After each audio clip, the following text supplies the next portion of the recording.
What's going on YouTube? This is Redline Revs, and today we're going to be changing a fuel filter on a Mk4 Seat Leon. It's going to be the same procedure for VWs, Audis and Skodas. So the filter, here it is, it's on the back towards the driver's side, towards the rear of the vehicle.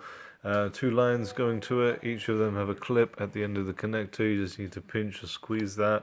It might help to put some WD-40 on them before you go for this, if it hasn't been done before or for a long time. There's this handbrake cable there, just got to pull that out to the side. I mean, here's a new filter. Getting ready to go in. Some people say you need to prime these. I think it might be more so the case for diesels. I didn't prime this one in any particular way other than just cranking the engine afterwards until it went on and leaving the car running. There's an arrow on this which indicates the direction of the flow, so there's really no excuse for getting it wrong. One line goes in again from the fuel tank to the filter, and then the other line from the filter to the engine.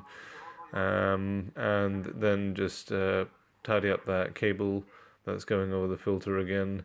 Do whatever you need to do to secure it. I actually ended up using cable ties.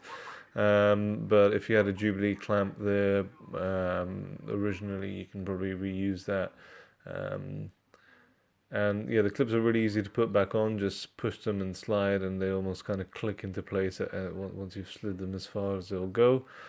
And yeah, after this, we just ended up putting a cable tie around there and just securing it a bit more, and then securing that handbrake cable as well. That's how you do it. Redline Revs. I do this for the subscribers, so make sure you click that button now.